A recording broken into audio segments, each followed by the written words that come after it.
Welcome back to another live, your total career makeover.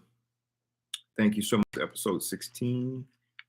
And today we have some very good questions from viewers, from people who are watching us on. We have a lot of good questions from people who are watching us on Instagram, TikTok, YouTube.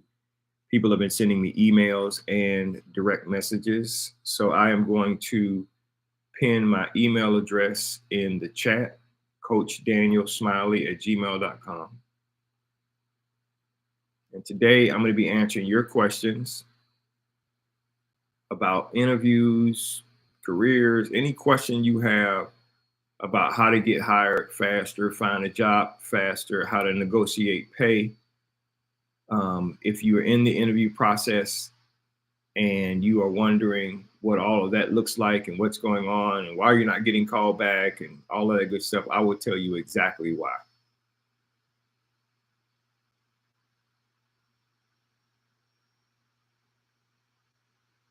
Okay. So on Instagram, I am pinning my email address and my text line in the chat. So if you need help with your resume or you want me to review your resume for free, it's always free. Just send me an email. I'll let you know what my thoughts are regarding your resume and make any suggestions, if any. Hundreds of people are sending their resumes in to me every single week. And I am doing my very best to make sure I reply to every single one of them. Hundreds of you, hundreds literally, are sending me questions via text message, email, in the comment section on all of the social media platforms, TikTok, YouTube, Instagram. And I'm answering those questions as well. You know, if you want to send me a question, I don't tell you you have to schedule an appointment. I'll answer that question for you directly. And then we're getting some questions from our podcast as well. It's the Daniel Smiley Show. I'm going to change the name of that to Your Total Career Makeover with Daniel Smiley. Now, today I was supposed to be releasing a book. Okay, just got the mock-up in my hand. It's called Your Total Career Makeover. Some changes have been made. We're still in the editing process. I was not completely happy with everything, so it's going to take another couple of days. I'm hoping we can get it out Monday or one day next week for sure. So just a couple more edits. Your Total Career Makeover. It is a guaranteed plan for your career success. It'll be coming out next week. And as always, if you need any help, you can always click the link in my bio and grab whatever it is you need out of the store. I want to get right to your questions. If you have a question about the application, interview, or hiring process, you're currently in the hiring process. How you doing, Abina? Please feel free to leave your question in the comments. I will be happy to answer your questions in the comments. Bagdale says, good morning. I sent you a text, but no replies. I don't remember seeing a text from you. I don't have any unread text messages, but if you want to send me a text again or a direct message, I'll be happy to answer that for you. I apologize for not getting back to you immediately. Khalil says, good job, Dan. Thank you so much. All right, so I want to start sharing some information with you right now, some questions with you, some comments with you. And then if you think of a question or you're going through a situation, because we have thousands of new followers, thousands. And I want to make sure that I am, going over some of the same stuff. So I got an email the other day, actually last night, and it says, good evening. I was on your Instagram live last week, waiting for my interview for a chief financial officer position. Your answer helped me that night. And I'm wondering if you have insight on what a second interview usually involves. The first interview was with the CFO, vice chair, and treasurer of the board of directors. It lasted almost 2 hours with a variety of technical, behavioral, strategy, and leadership questions. The CEO had a list of qualities from the direct reports they submitted to let her know what they wanted in their boss. It was one of the most in-depth interviews I've done. I felt I did my best to demonstrate skills, leadership, and personality. I've now advanced to the second interview and reference checks. My references are stellar, so no concern there. This interview involves senior leadership. My question is, what types of questions should I expect? I'm leaning toward team dynamics and how I would interact with colleagues, but can't really discern what they would ask in addition to the first set of questions. Can you share some insight on what additional questions they may ask? So here's a question from a CFO about a position that he just interviewed for. He listened to the shows that we've been doing, and he had an interview, and it helped. Okay, hold on one second.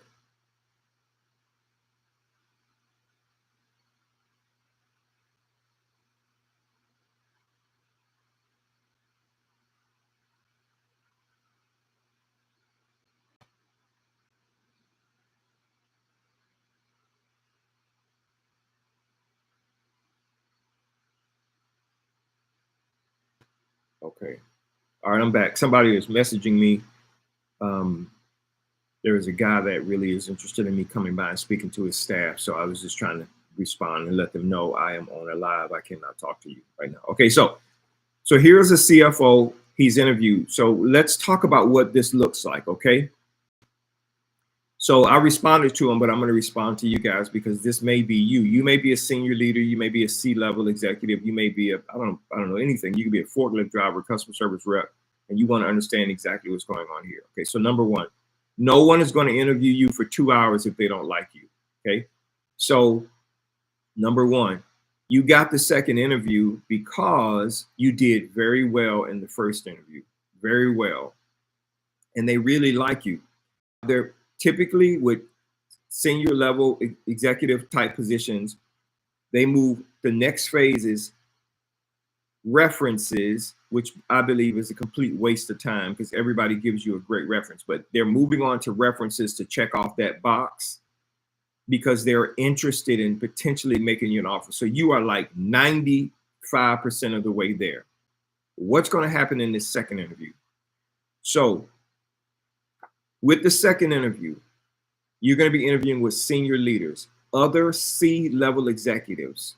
Could be a CTO, CIO, the CEO again, the VP of HR. So all of the senior leadership team, that's who you're going to be interviewing with in this second interview. And now what should you expect? So the weight of the comments from that team are going to be important.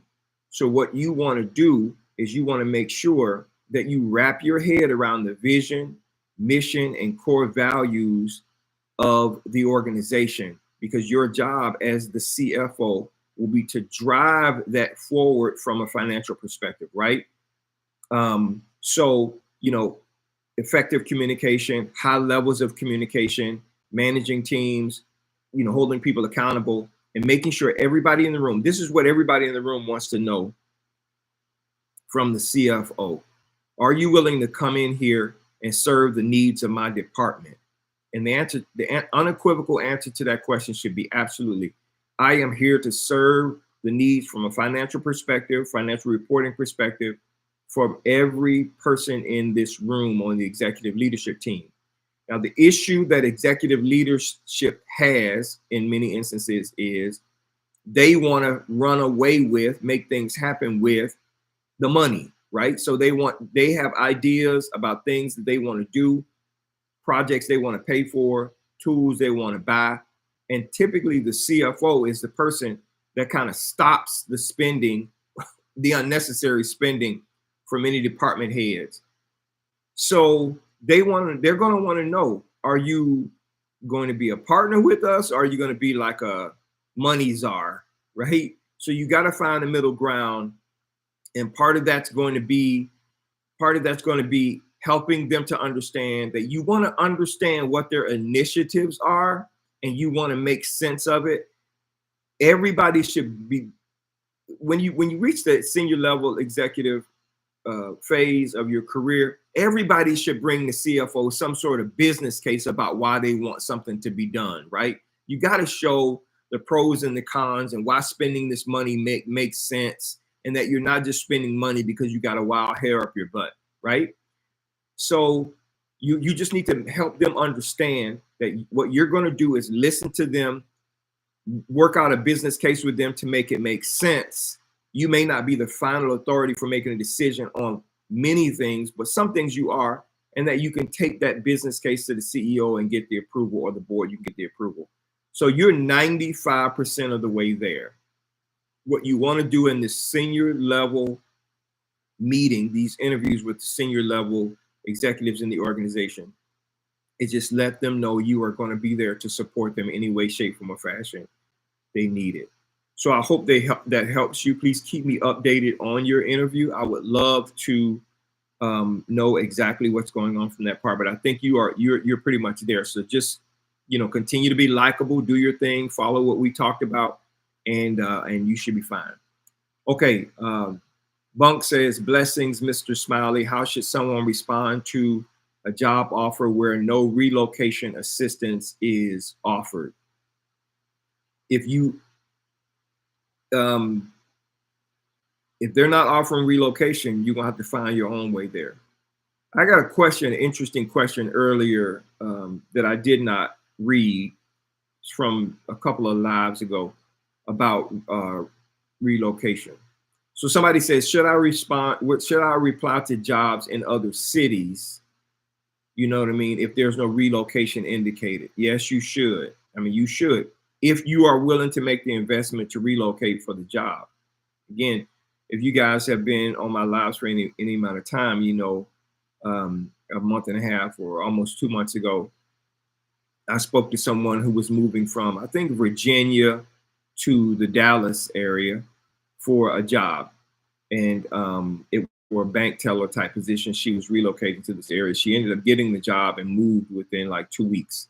So if relocation is not being offered inside of the job description in some way, shape, form, or fashion, you can ask that question. Depending on the position, that's an additional big spend for many organizations.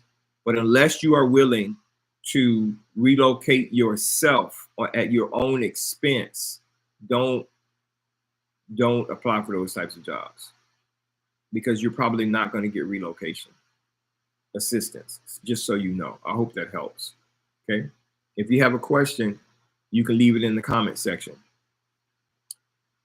I got another question from Instagram here. Hey, I'm a teen applying for my first job. Let's say it's Walmart. On the application, what does one put for the question salary desired?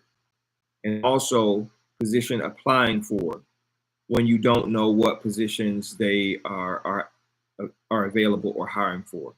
So there are two types of positions in retail that are always tough to fill and hard to fill.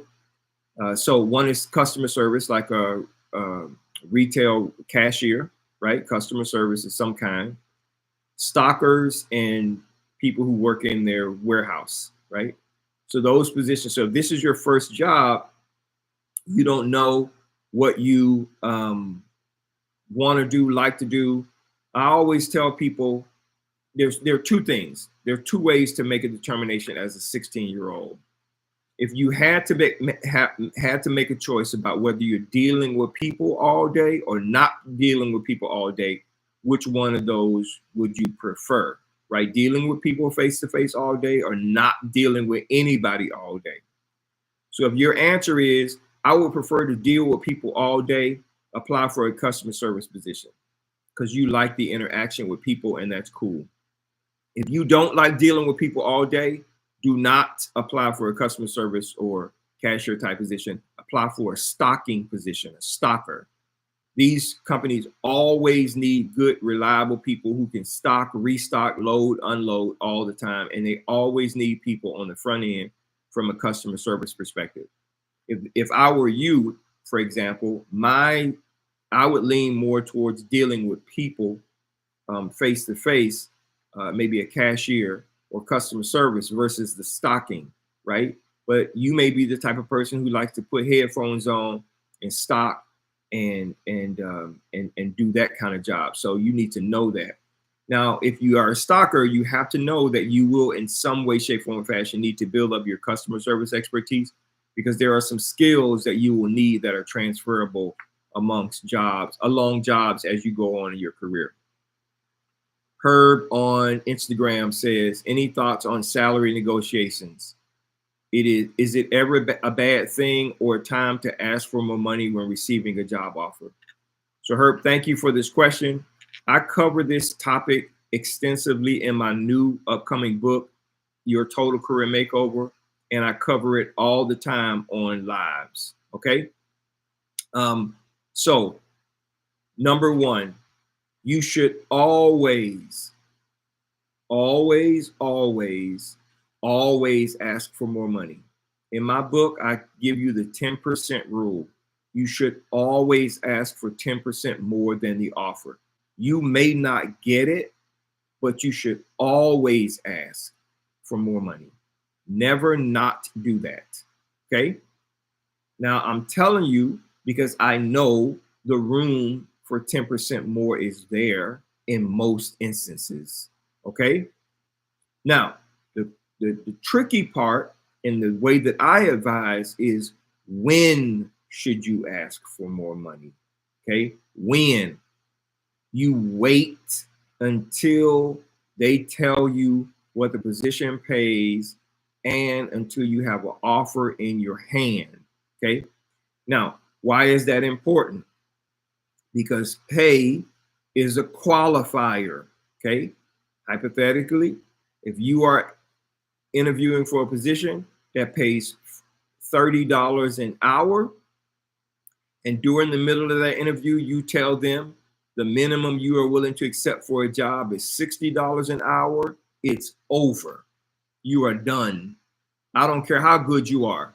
You are way outside of the budget and you will not get that job. They're not going to even play around with you, because lowering the pay down to $30 an hour is, they're thinking, well, if we lower the pay down to $30 an hour, he's just going to quit in 30 days when he get another offer anyway. And he's, that's you, and you may be worth $60 an hour. It's over. Okay. So there's a couple of things in my book that I share with you. One, you should never, ever walk into a job without knowing what the pay range is. Ever. I tell you exactly where to look.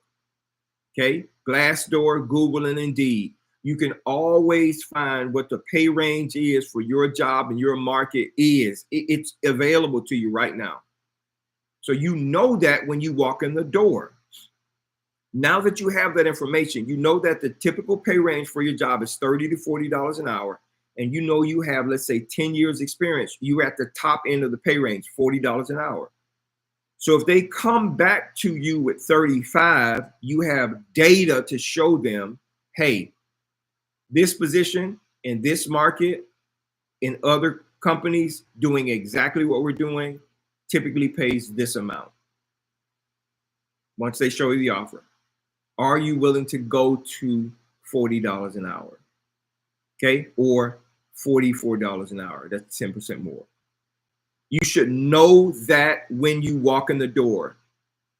It blows me away that people who have been in the workplace walk into an office with me or on a Teams interview with me, and they don't know the industry standard for the pay range. It's publicly available. Just type it into Google. It'll tell you.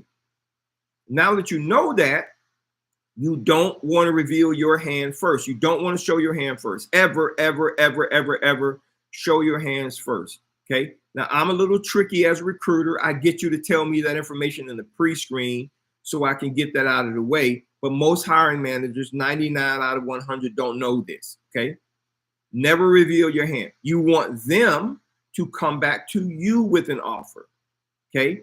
And once you get that offer, the book tells you, you get that offer, you thank them for the offer, and then you say these words. Thank you very much for the offer. Can the company go to whatever that 10% number is?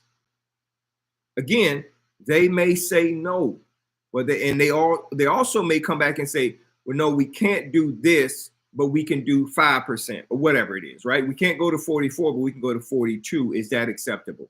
Yes. Now, if they offer you 30 and you're worth 40 based on your survey, I wouldn't accept it unless you absolutely need a job. Absolutely need a job and have to take care of you and your family and pay your mortgage and all those things. You keep looking. That's what I advise. And now, so here's another thing. Why as a recruiter would I tell a candidate to keep looking? Because finding candidates has never been my problem in 35 years of doing this. I could find another candidate in quickly, right? But hiring managers think it's tough. I solve that problem within organizations. So I would say accept the job if it's lower. If you need to make the money, do what you got to do for the next 60 days. Find you another position that's more in line with your pay, and then move on to that particular job. We're going to be fine. I'll fill your position in 2 weeks, 3 weeks. Don't worry about it. But don't reveal your hand first. Everybody goes in and opens up their shirt to show them the dollar amount. Don't do that. You are killing your chance to maximize pay and take care of you and your family. And that's a long answer, but I'm really, really adamant about helping candidates understand how it works on my end from an HR and talent acquisition perspective with hiring managers. I'm adamant about showing you how it works. Don't tell them what you want to make. Let them know. If they say to you, what kind of money are you looking to make? A quick answer would be, well, I know what the market range is for this position, and I am within that range. That's all you have to say. I know what the pay range is for this position. You publicized it. If they publicize it, I'm within that range. Don't give them a specific number. Don't ever do that. And okay, and then people will come back and say, well, Dan, what if they force you to give a specific number? Always choose the high number. Always. Okay? I hope that answers your question. If you have a question, leave it in the comment section. I'll be happy to answer the question for you. Pretty Pocahontas says, let's say I'm a customer service representative and I'm applying for a case manager position. Should I change my current title to match the new job I'm applying for? In this case, case manager. Okay? So, Pretty Pocahontas, there is a big difference between, now I want you to listen to me very carefully. There is a big difference between a customer service representative and a case manager. But there is not a big difference between a client service representative and a case manager. I hope you hear what I'm telling you, okay? So changing your title to client service representative suggests that you've dealt with clients that are specific to the company you work for, like case manager deals with cases or people that are specific to a company, okay? So don't change your title to be something that it is not. But there are some things that you can do that cross over. Okay, so I would change it to customer client service representative, customer slash client service representative. Okay, and then if you need help with positioning your resume to show how your customer service skills correlate with case management skills, reach out to me. I'll tell you exactly how to do it and even rework your resume to show how both skills align, how they're relevant for both positions. Okay? You can email me, coachdanielsmiley@gmail.com. You can send me a DM or you can text me 469-616-3233. I'll be happy to respond to you. Herb says, great insight. 3 stars, Herb. That's all I get is 3 stars, bro. I don't get 5 stars. I'm just kidding, man. I appreciate it. Okay. So if you have any questions, leave it in the comment section. Pretty Pocahontas says, okay, thank you. All right, here's another question. All right, so check this out. I love to share information with you guys that oppose my suggestions. Okay, and I'm okay with that. You'll notice I will not argue with people online. I'm not going to do it. Oh man, 5 stars. Thank you so much, Herb. I don't argue with people online. Here's why. I'm on the ground. I've been doing this for a long time, and I know exactly what I'm telling you is the truth.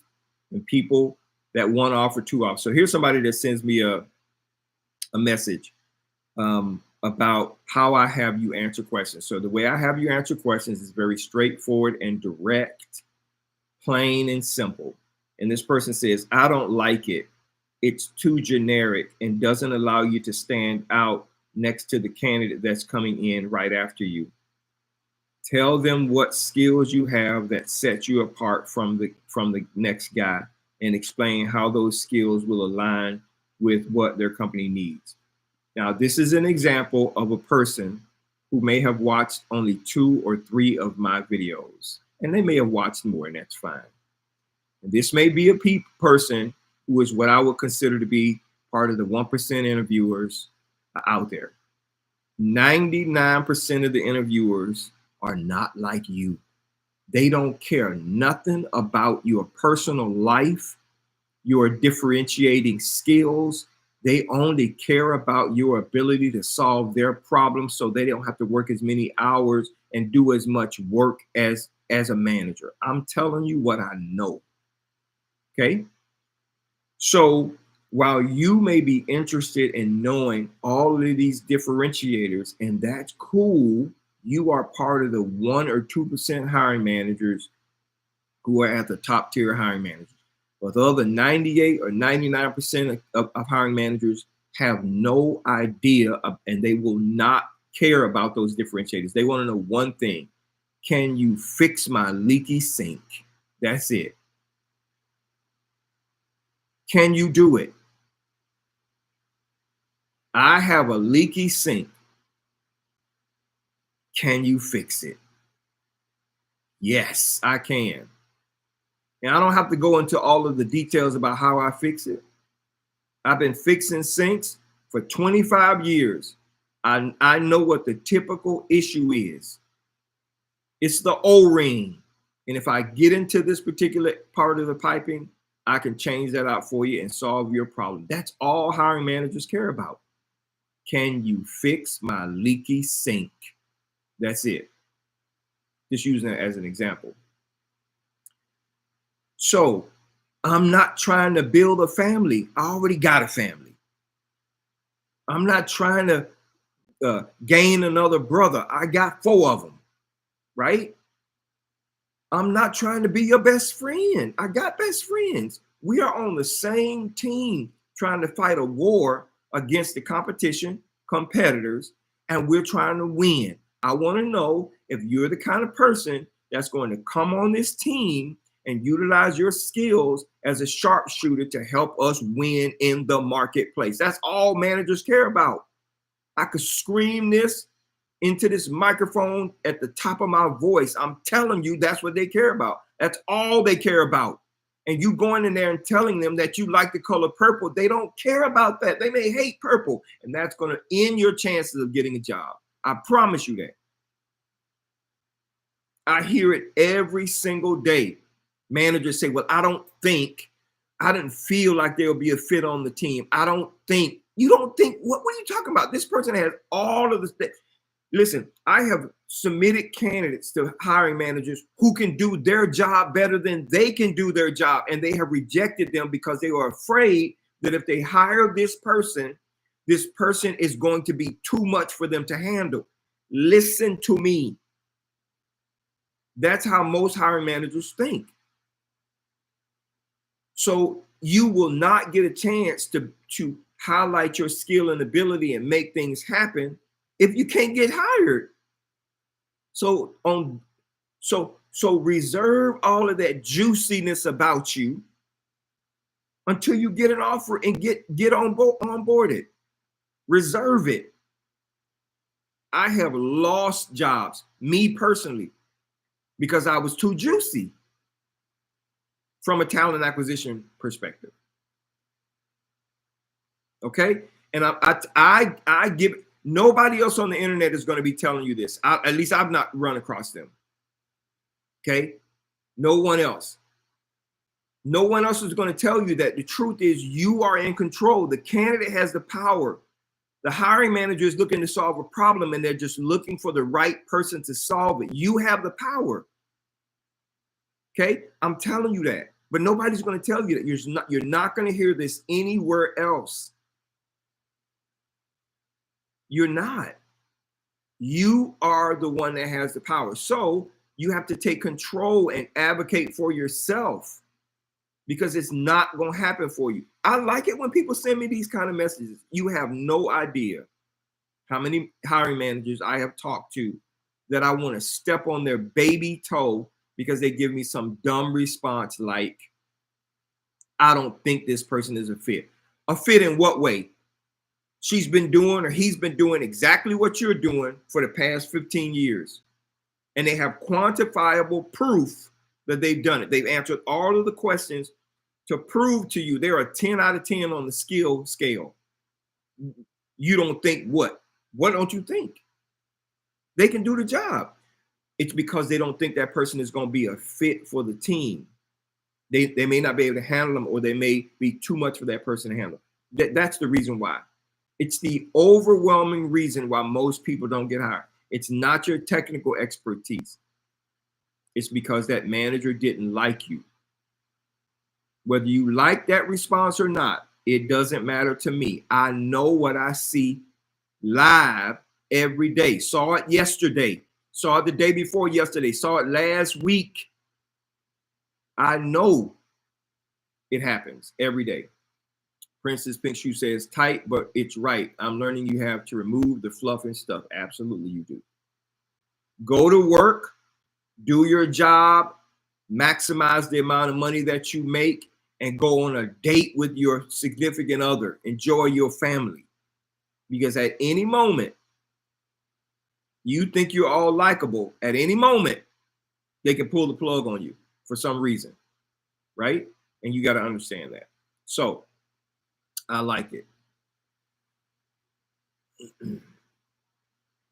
All right. QT Kayla says, I'm waiting in line for an interview right now. It's a group interview.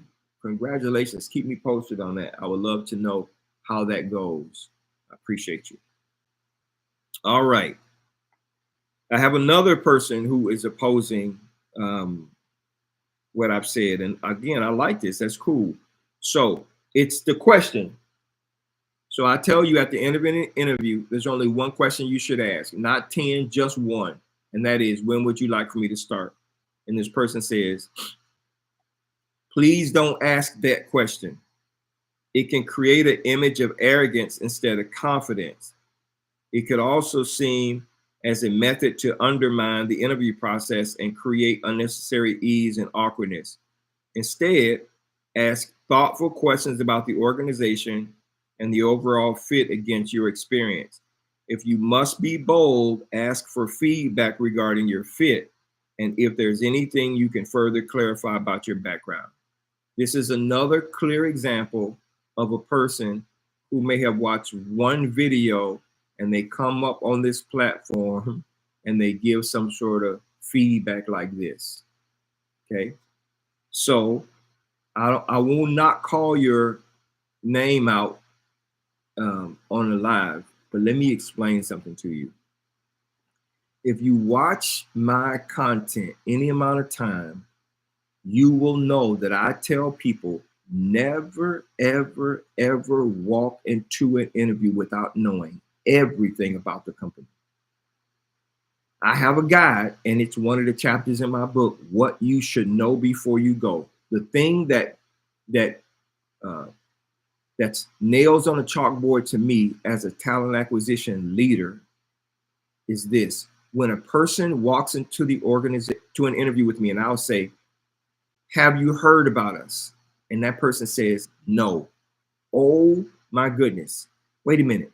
You're sitting in front of me and you don't know anything about us? Like you've done no background research on the organization that you're interviewing with. That tells me a lot about a candidate.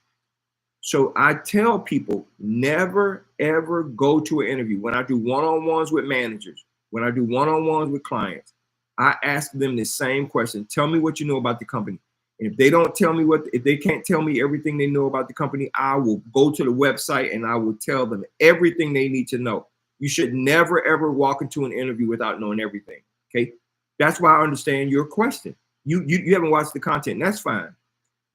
So number one, you should know about the organization, their mission, vision, core values, their core product or service. You should know that. You should never, ever walk into an interview. I'm not talking about when you apply for a job, but if somebody gives you an interview, you should have all of this information written. In my book, it'll tell you exactly what you should bring to the interview. You should know this, okay? I never ask about the organization that I'm interviewing with because I already know everything about you. I know how long they've been around. I may not know. I don't know if they're publicly traded or privately owned. I may know who the owner of the company is. I've already gone through LinkedIn and I can tell who my boss is, who the CEO is, the CFO, operations managers, what markets they're in, how many locations they have. I know all of that before I walk into an interview. And you should know the exact same thing, right?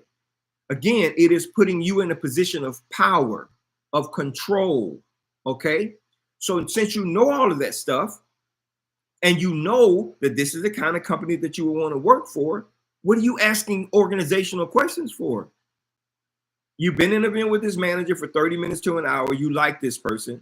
You know you can do the job. You understand the problem that you can solve. You know the product or service the company actually provides to the world. There's only one other question you don't know the answer to. One, just one. There's only one question.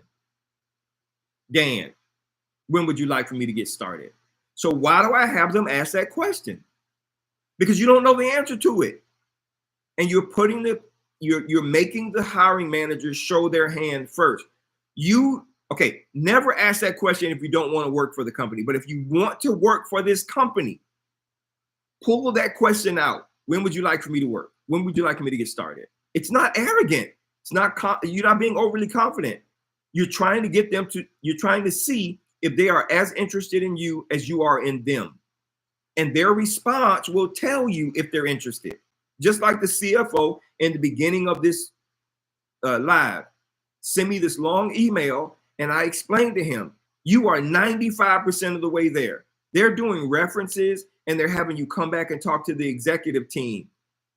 They're doing that for a reason because they like you and they think you can do the job. So this is not about technical expertise. This is about personality match on the leadership team. That's what it's about. So don't go in there asking those crazy questions. Now, what should the CFO ask at the end of this second interview? When would you like for me to get started? It communicates your supreme interest in the job, and you want to know from them if they are as interested as you are. Well, why do you want to do that? Because you don't want to waste your time. I get people reach out to me every single day. I haven't heard back from a recruiter in a week or 2 weeks or 3 weeks. How long should I wait? Oh my God, 3 days, 3. If you have not heard back from somebody in 3 days, 3, email, call, visit. You know the plan. If you watch my live any amount of time, you know the plan. So yes, ask the question. Never walk away from an interview without asking the question, when would you like for me to get started? Now, I am not going to contrast your comment or this comment with all of the people that tell me I asked that question and managers are either taken aback or they're surprised by it or they give them an answer. I'm not going to contrast that. But I want to show that there are a lot of people who don't, some people, not a lot, some people who don't get it. And that's okay. I do this every day. This is what I do for a living. This is what I've done for every day for 35 years. I've been called by God to be a recruiter. What I've been doing all my life. It's what I love doing, and it's what I will do until the day I'm no longer on this earth. So I know all of the nuances, tricks, backflips. I know all of it, right? 99.9% of it. So I like it when I get these kind of messages because it really, really shows. Now, to be fair, this is 1 out of 1,000 responses, right? Most people listen and they don't give me any responses like this, but I like to show the comparison so the community understands that there are some people who may or may not understand what I'm talking about. Okay, here's another person asking, let me see here. QT Kayla says, I feel more prepared because of you, so thank you. You're welcome. I really appreciate that comment. You're welcome. All right. D. Nance says, how should I handle? I had 4 interviews with an organization. I never heard a reply. I sent emails, left messages. Should I continue to inquire? Or should it be a sign that I do not want to be with this company? Okay, so D. Nance, let me tell you what how this works. No hiring manager should make you wait on a decision. So the way my process works is this. I require hiring managers 30 minutes following an interview, no more than at the end of the day, to tell me what their decision is. And I frame it like this. I say, Mr. Hiring Manager, Miss Hiring Manager, D. Nance is not going to wait on you. She's not. She has other jobs that want to hire her. So make a decision about whether you want this person or not. So I can reach out to her and let her know. Okay. And they will tell me what their decision is. I really like her, but I want to interview this other person because I like their skills. Okay, great. So they tell me they like this person. Now I can come back to you and I can keep you warm. Okay. So after 3 days, if you haven't heard from somebody, you want to email them. You said you emailed them. After 24 hours from that, you want to call and leave a message. You've done that. The next step in the process is you want to get in your car and you want to go up there and you want to ask for the person that interviewed you or the recruiter, and you want to try to get some feedback. If this has been longer than a week, they're not interested in you. Okay? So just keep it moving. Don't let people keep you in limbo. Don't do that. Okay? Move on. Keep it moving. They'll be all right. You will be too. And if they decide to get off the pot, they'll circle back to you. And if you don't have an opportunity already, then you can consider it. So I'm assuming it's been more than 3 days. All right. Kay says, I went on a job interview and the interviewer, which was the facility manager, asked, what was my favorite job and why? What's a good response to that question? Okay. So I personally think that's a dumb question, but that's okay. I'll answer it. Okay. What was your favorite job, especially if you have any kind of experience? So let's reframe the question. That question will be sound something like this if you reframe it. Which job have you had that may compare to this job that you like most? Okay. If you think about it from that perspective, then your response will be framed around telling him all of the good things that you like about that previous job that match his job. That is more likely to give that facility manager, make that facility manager give you a favorable response with respect to hiring you. Okay. Now, one of the reasons why they ask that question is because they want to know if this job is so far left of what you like doing in the past that they should make you an offer or not. Remember, I said to the teenager earlier, you got to ask yourself, do I want to deal with people or not deal with people? Okay, this is that same kind of question. The facility manager knows in this job, you're going to be doing X, Y, Z. So you may not be dealing with people. You may be working with your hands only. So you may respond to the facility manager, oh yeah, I had this job as a customer service manager and we would deal with all of these customers. Well, that's not what this job is. So this is not going to be a good fit for you. That's why I say, know the job you're applying for and then respond with how much you like the job in the past that was like this one. I hope that helps you. If you have a question, leave it in the comment section. Carlos says, thank you for all your advice. You're welcome. Okay. If you have a question, leave it in the comment section. I'll be happy to answer that question for you. All right. P. Porter said, I had an interview last Friday and got an email today saying they haven't made a final decision yet, but candidacy remains under consideration. Should I move on as well? Yep. And I would ask a qualifying question, and what kind of position was it?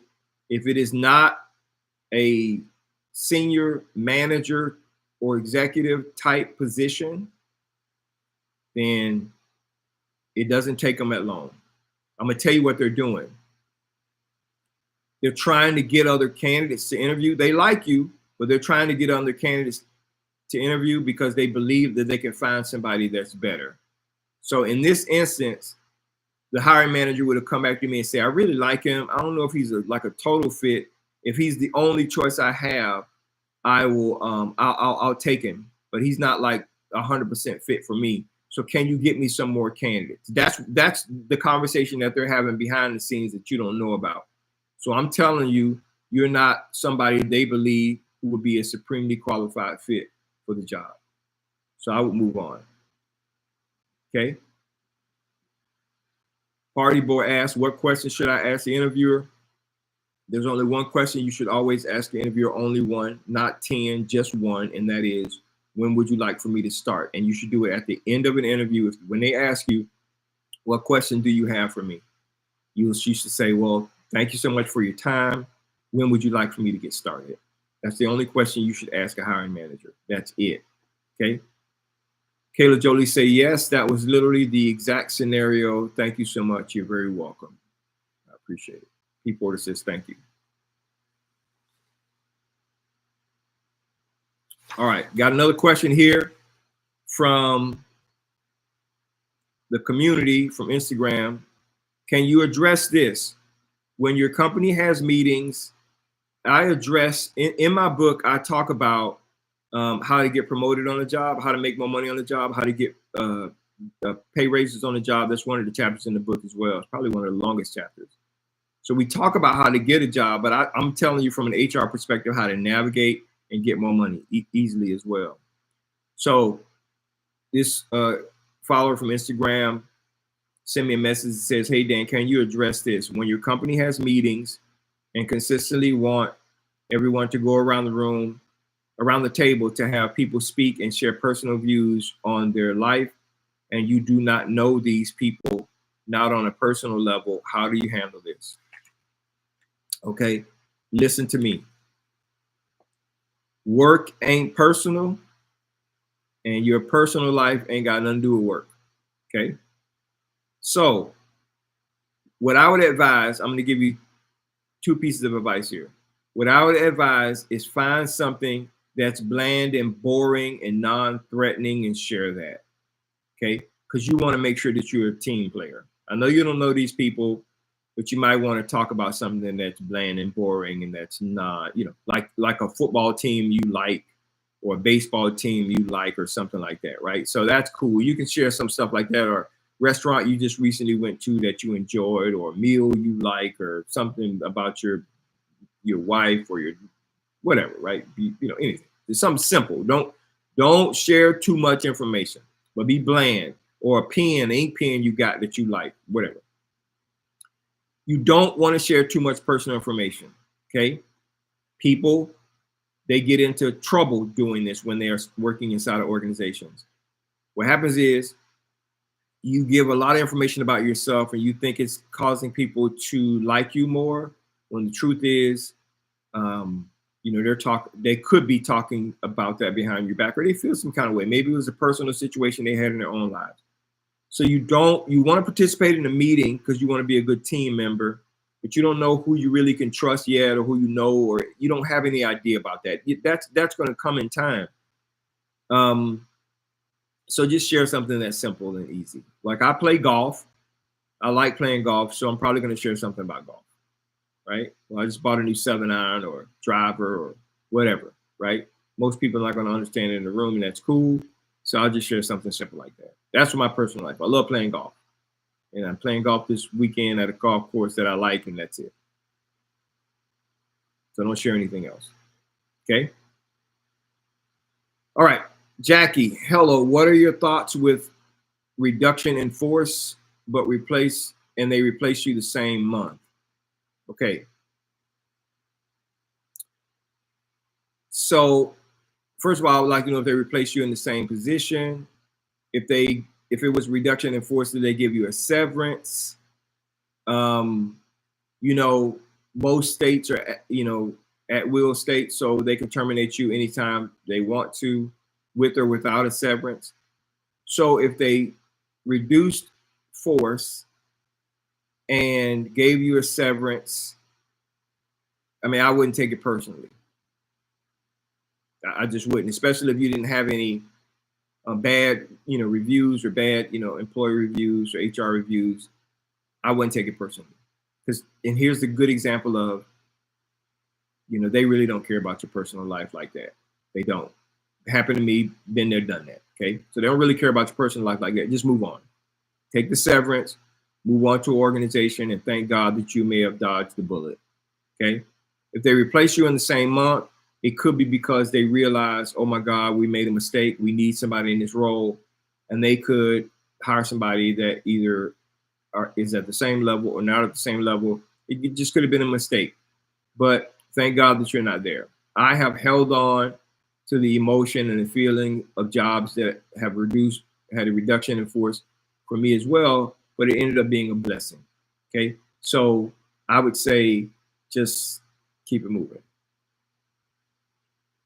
And I'm sorry to hear that, but keep it moving. And they don't. So you were given a severance. You're in Florida, the same position, someone younger. So it could be. It could be. I think in this instance they made a mistake and realized that they do need somebody in that position. They hired somebody that was younger. It could be somebody that was close to them that they know. But I don't think that they got rid of you because they didn't like you. I think this was an honest organizational mistake. And you were given a severance, and that's fine because they're paying you and this other person, paying you with respect to the severance, and they're paying this other person. So it was a pretty dumb move, right? But I think you dodged the bullet. So I will move on. Thanks for the question.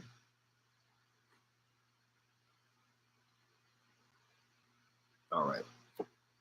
So got this question from Instagram. Let's see about all this love on TikTok as well.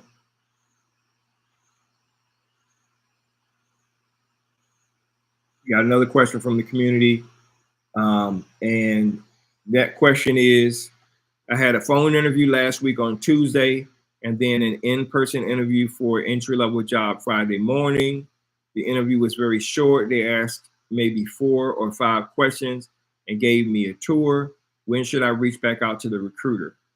Okay, so if you had a second interview and they gave you a tour, it usually means they like you, and you are what I call poop against the wall. So they're throwing as many people up against the wall as they can to see who is a fit. They like you. You're probably going to get a job offer. Follow with the recruiter, the same process. Email them after 3 days. And if you haven't heard from the recruiter in 24 hours, call them. If they haven't returned your voicemail, get up there and go to the location. So typically with entry-level positions like this and them giving you some sort of a tour, it's because they like you and they want to hire you, and they're just trying to get as many people hired as possible to work and do whatever hands-on or mouth job that they need. So I think they like you. So, but get the recruiter to respond back to you so you can know exactly what to do, because you don't have time to waste. You can go find another job instead of waiting on them. Don't wait on people to hire you. Keep your options open. Have 2 or 3 offers at the same time and make them do what they got to do. Okay. L Dancer says, is it a bad thing? Is it a bad thing that you lost a job due to redundancy and got a severance package. That's an organizational issue. And if you don't have that job anymore and you got a severance reduction in force, it's bad. It's a bad organizational planning, right? So the hiring or the manager may have said, we have too much work to do for one person, so we're going to hire a second person or a 10th person or whatever. And the truth is, instead of somebody pushing back against that and saying, can you do X, Y, and Z instead of hiring another person and creating that additional expense, they just let the person go ahead and hire someone, and then realize that some people on the team may be sitting around twiddling their fingers. So instead of consolidating the work, they just, divvied out the work to a bunch of people. They don't have enough work to do. So it's not a bad thing. I mean, you lost a job, move on. Efficient organizations really don't function this way. So because this one did, I would just say keep it moving. You know what I mean? And I wish you all the best. So check this out. This is just a black and white copy that I printed. My new book, The Total Career Makeover, Your Total Career Makeover, A Guaranteed Plan for Your Career Success. It will be coming out in the coming days. I will keep you guys posted on it. Continue to send me your comments and your questions. I will be happy to answer those. And I live to serve you guys, to help you solve these problems and to give you the truth, the honest to God's truth about what's going on in the workplace. Your career is important. You need to take care of you and your family. That's what you need to do. You need to advocate for yourself. No one else is going to do it for you. If you want me to take a look at your resume, I do that for free. Email me, CoachDanielSmiley@gmail.com, CoachDanielSmiley@gmail.com.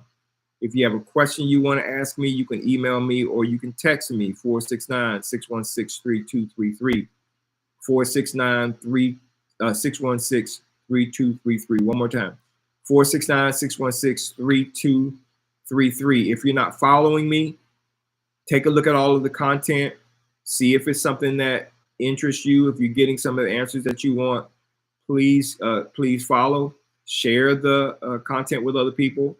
If you want to give, there's a way for you to give. If this content is helping you, by simply clicking the link in my bio and giving a $10 gift, that's awesome.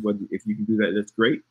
And if you want me to rework your resume, or you want one of the guides that will be one of the chapters in the book, like the fastest way to find a job or the best way to negotiate pay, just click the link in my bio. All of that information is there for you. I say this at the end of every single live, and I'll continue to say this. I will spend the rest of my life. This is what I'm committed to. I'll spend the rest of my life helping you get words. God bless you, and I'll talk to you guys the next time. I'll be on live tomorrow. God bless you.